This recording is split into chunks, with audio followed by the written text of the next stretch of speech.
कल्पना कीजिए एक ऐसे तत्व की जो हर क्षण आपके भीतर भी है और बाहर भी, जिसे आपने कभी देखा नहीं लेकिन महसूस अवश्य किया है।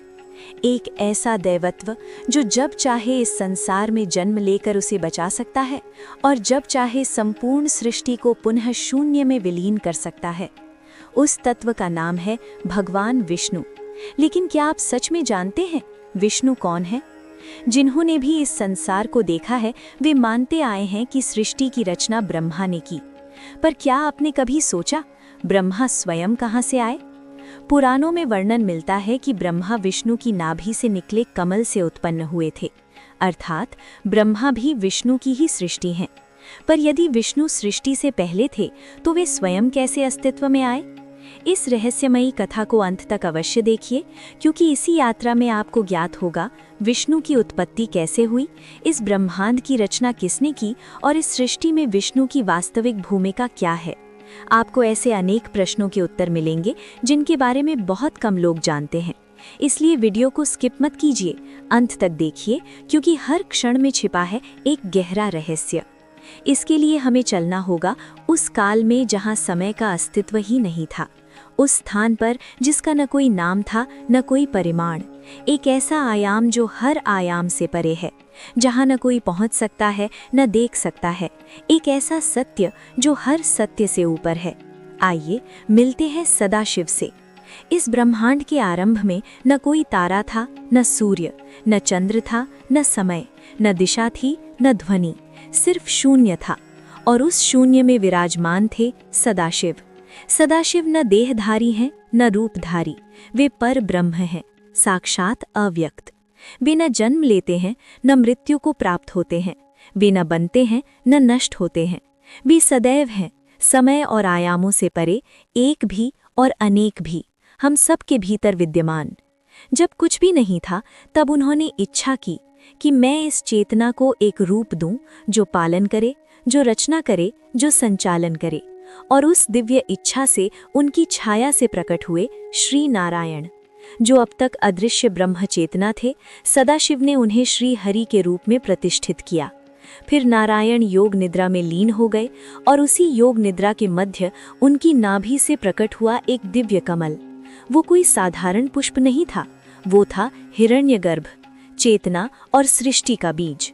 उस कमल से प्रकट हुए चारों मुखों वाले ब्रह्मा। जब ब्रह्मा की आंखें खुली उन्होंने चारों ओर देखा, पर उन्हें अपनी उत्पत्ति का कोई ज्ञान नहीं था।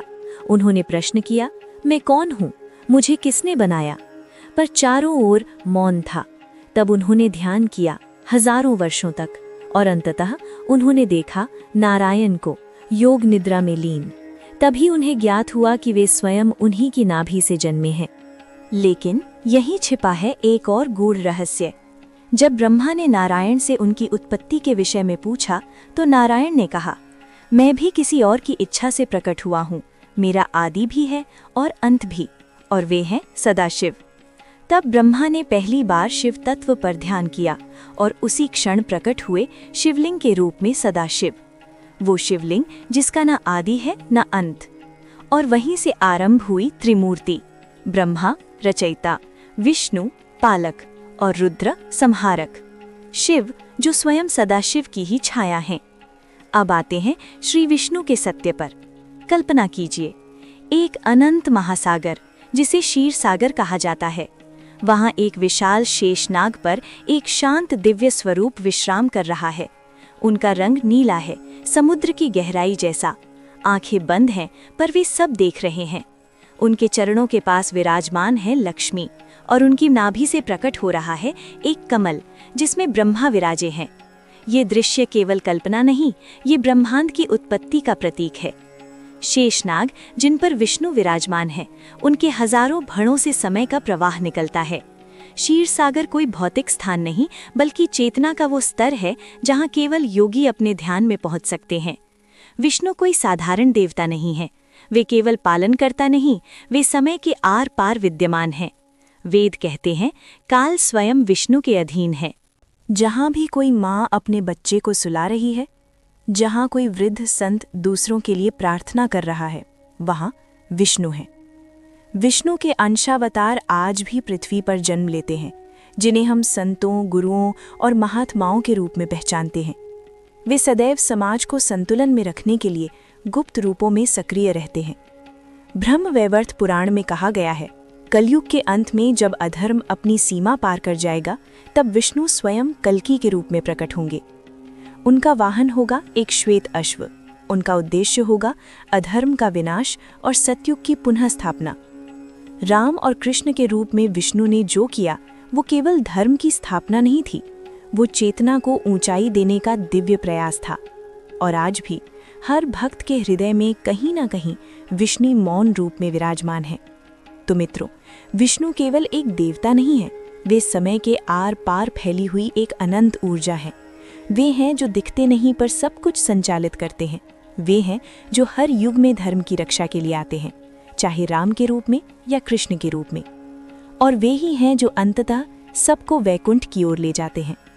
तो मित्रों, आज आपने जाना कैसे सदाशिव से प्रकट हुए नारायण और नारायण की नाभि से जन्मे ब्रह्मा, जो इस संपूर्ण सृष्टि के रचयिता बने।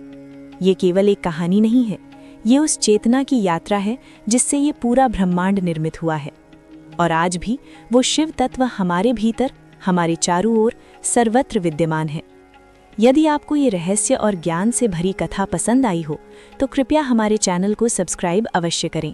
इस वीडियो को लाइक करें और कमेंट में लिखें ओम नमः शिवाय या जय श्री हरि। अपने मित्रों और परिवार के साथ ये दिव्य ज्ञान अवश्य साझा कीजिए, क्योंकि संभव है इस एक वीडियो से किसी एक व्यक्ति की चेतना बदल जाए।